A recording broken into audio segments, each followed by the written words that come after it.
So here is a tough question that every entrepreneur must take at some moment in time, and that is raising your prices. How can you raise your prices so that your business will flourish and keep being relevant to your desired customer base? So it's a question that I also have, and I had it for a few years back. And I asked some of my mentors from the Sedona College of International Management, where I started learning the principle of the seed system. And we have to take into consideration that whatever happens at the end of your decision, that is the new price, must take into consideration some strategies, some mindset, some marketing strategies or selling strategies. Those are okay. And there are a lot of experts these days teaching you how to sell high ticket products or how to address the affluent marketing customers. But that this is not the case here. In order for those things to work, some things need to happen before, and some deeper things are the seeds and the emptiness of the whole business and the whole market situation, because nothing has any fixed definition in and of itself. So there is no high or low product in and of itself, or expensive or cheap product in and of itself. Everything is a projection. Everything comes from the seeds in our mind. And if the customer sees the relevancy for his need, he will pay the price for your product. So how can you better plant the seeds so that you can raise your prices and not feel discomfort and not feel like you're not relevant anymore for a specific kind of client, and do this in a most natural way and easy way, so that your business will continue to flourish and not get stuck into bad cycle of, okay, I want to address the high ticket products, I want to sell more, I want to be more wealthy in my life, in my business, but at the same time the business can get stalled and not work anymore. So I had this question a few years ago, and I asked some of my mentors from the Sedona College of International Management, where I studied the principles of the seed system, and I want to share with you this question and the answer for this question that I think many of you have if you're in the business world. So let's watch, and at the end we will draw some conclusions.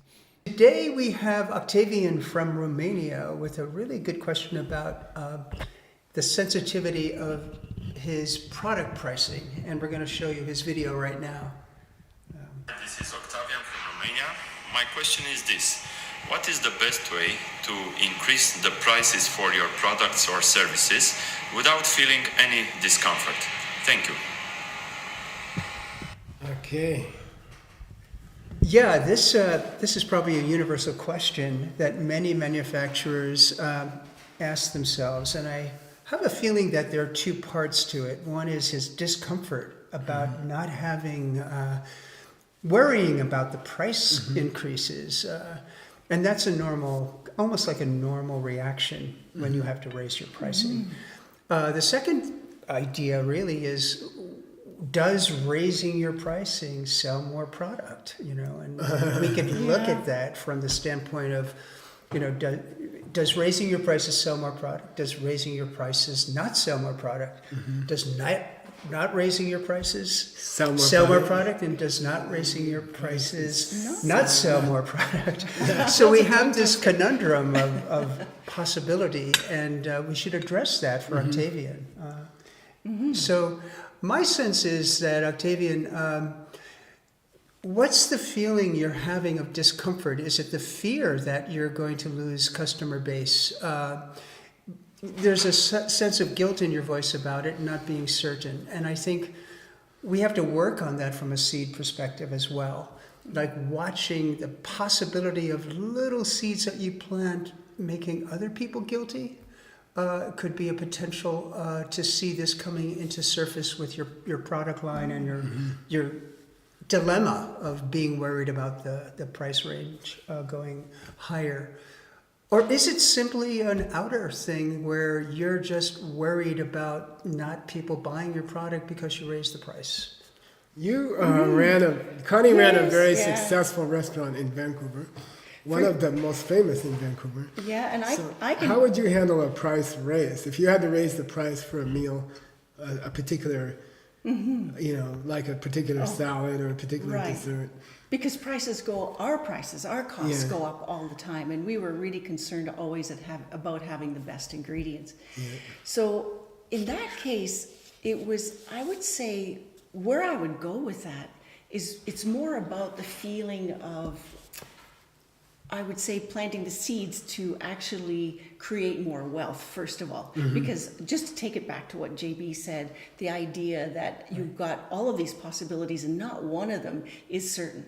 Since not one of them is certain, why not go to the source? Why not actually look at figuring out ways to to make sure more wealth comes in? So then if you do raise your prices, you will get more wealth. And then you're certain. I would go more that route than I would trying to make a decision about something that I have no clue if it's going to work. Yeah. I'd still go ahead and raise the prices, though. You have to. But I have to say, knowing Octavian and knowing what a nice guy he is, I think he feels shy, or he's afraid the customer will think he's cheating them, or he's worried that the customer will think he's a bad person if he raises his prices. And that, for me, it goes back to a trust issue, a seed for trust. I see. So if you have seeds, if you have planted trust seeds, Right. then you can raise your prices, and your customer will say, "That's fine. I know you have to," even without an explanation. Could he also do something like just every time he sees people having to raise prices, he also feels very happy that they actually were able to do that for themselves? Because let's face it, costs go up, families grow, the cost of your incoming goods go up, and then the cost of the outgoing goods come up. So why not and since we understand that for ourselves, understand that for everybody else, not to feel. Yeah, I think the trust and the value of the quality of your product that you're offering is also important. Reestablishing that credibility that what services and goods you're producing and giving to the public are high quality, and that you have to continually remind yourself that this is a need, a necessity to maintain that quality, no matter what the conditions are in the conventional sense. I like this thing that Connie said, and I think about it with taxes, and generally we are conditioned in our culture to think we should avoid taxes as much as possible. And honest people, even honest people, dishonest people obviously cheat on their taxes. Honest people will try to find loopholes legally to not pay tax. And by the way, morally, that's fine. That's okay. As long as it's legal, it's fine. But I think what Connie said gave me an idea. What about the possibility, Octavian, that you pay more tax happily, or you look for reasons to pay more tax, or you uncheat on your tax returns, and you purposely pay a little bit extra. Right. And then what Connie was saying, I like that.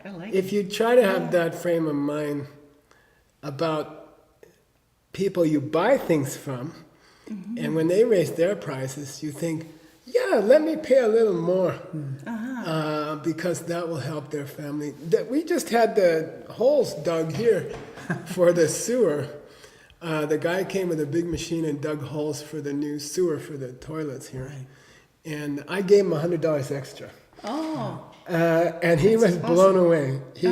And recently I gave my lawyer a bonus for the holidays. Nobody does this. And he said, I've been doing law for 35 years and no one has ever paid me a bonus. Gosh, that's a great The idea. seeds of generosity. Usually, I think that's a great idea to think about all of those people that normally we kind of resent having to pay. We always think, oh, lawyers, they make too Especially much money. lawyers, Well, you know, that kind of thing. Or we're even resentful of people like politicians, how much money when we hear what wages they get. Instead of thinking that way, put a little bit of happiness in that they're getting something. Obviously, they deserve it. They wouldn't be able to get it if they didn't deserve it, because we know Right. how the four laws of karma work.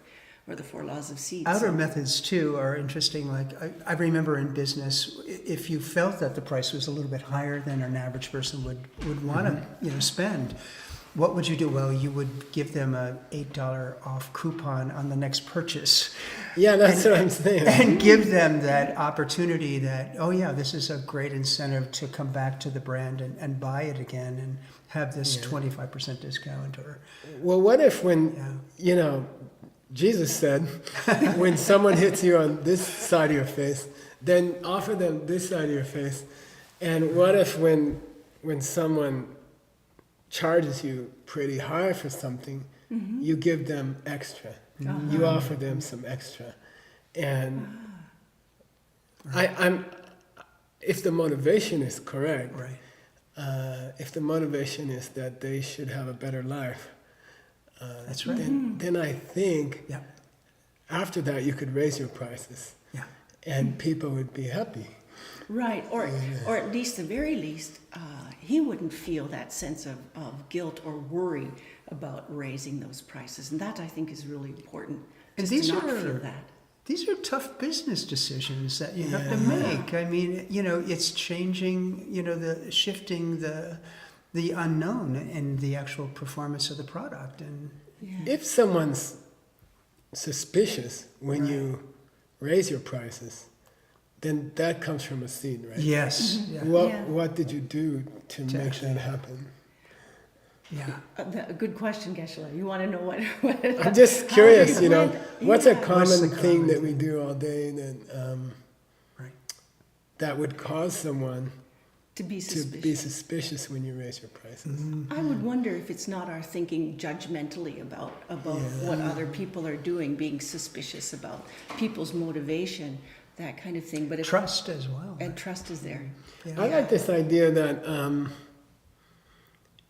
all day long, every day, we make stories in our minds Oh, yeah, about yeah, other people. And whether the story is positive or negative, but equally, they are based on, you don't know what they're thinking. Exactly. Whether you make a nice story about them or you make a bad story about them, you don't have any real proof for how Yeah, they're that's true. thinking, So my idea is you might as well make up The a nice best story. That's a great idea. I love that one. I had a lady in the diamond business, an employee, and she would constantly fall asleep on the table. And you're talking about diamonds stuck in her forehead because Oh she my would fall goodness. asleep on the pile of diamonds. And she'd wake up and there'd be diamonds stuck on her forehead. And then I decided, let's make a nice story that all night long she puts on a superhero costume and she's roaming the streets to protect people. And when she nice. comes to work in the morning at the diamond business, she's so exhausted. That's great. Her forehead falls in the pile of diamonds. And I love this, Yeah. Geshe. So this will take care of the problem of when you do raise prices, that somebody comes in, a customer comes in and complains, and you won't get upset afterwards. Yeah, you 'cause have this they're- nice, great story in your mind. well, they're making a story about you. Yeah, yeah, yeah. And so you can also, And they don't know if it's true either. yeah. So why That's not great. make the great story back again? Might as well make I love stories. that. Make nice stories Yeah. about other people. So if we want Right. some concrete, give me a concrete takeaway for today. One or two. One or two. Number one, just for the business side, I would just go out there and start doing things to increase the wealth to come in for number one. I would do that. Plant seeds Plant seeds for To wealth. make more money. Right. Again, I would plant the seeds for the trust in the consumer that you're appealing to, and to me, that's that's an important thing, because I know, Octavian, I know you, and you're loyal to, I'm sure, your consumer base, and create those seeds, to have the trust instilled no matter if the price goes up or, stays the same. Just reinstate that and plant the seeds for that. My takeaway Yeah. is, listen, Octavian, it's only really good people and nice people who feel shy to raise their prices.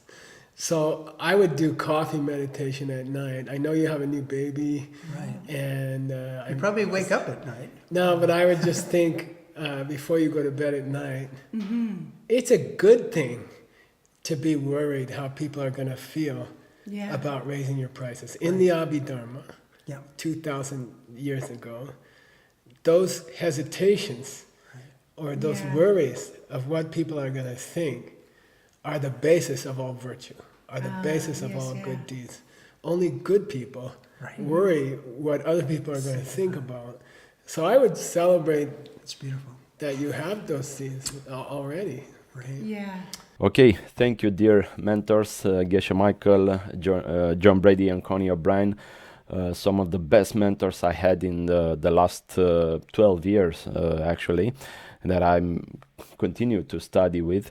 And let's draw a few conclusions of how to better raise your prices so that your business will keep flourishing. So we had the logical statement that there are 4 situations that they don't work by themselves. There are situations where people raise their prices, but they don't necessarily become more wealthy, or the business doesn't necessarily will not necessarily grow. Then not raising your prices the same, it's not a guarantee that the business will keep growing. Then lowering your prices the same, it's not a guarantee that you will have more wealth. And the same, not lowering your prices, it's not a guarantee that the business can flourish. So we need to plant 3 different kind of seeds so that the whole process and every other action that will come after will work for you.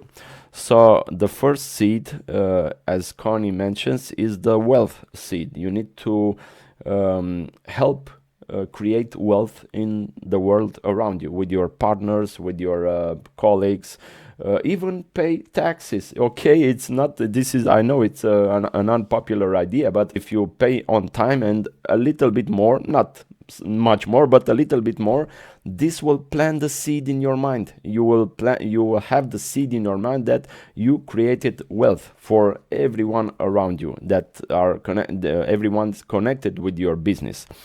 Then the second seed is create trust, plant trust, the trust seed. This is what John Brady said, because you become more trustworthy. And I know in the business field, many people buy on trust mainly. You can have the best marketing, you can have the best salespeople, but if the trust seed is not planted, that is not a guarantee that the customer or the client will trust with you with his money. And the last seed, which Geshe Michael emphasized, is caring. So if you care about your clients, and if you want to raise your prices, but you care that maybe they will not receive well this new price, this is a good thing. So you should care. It's okay to care. It's better to care than not to care and said, oh, okay, we will lose some clients, I don't care.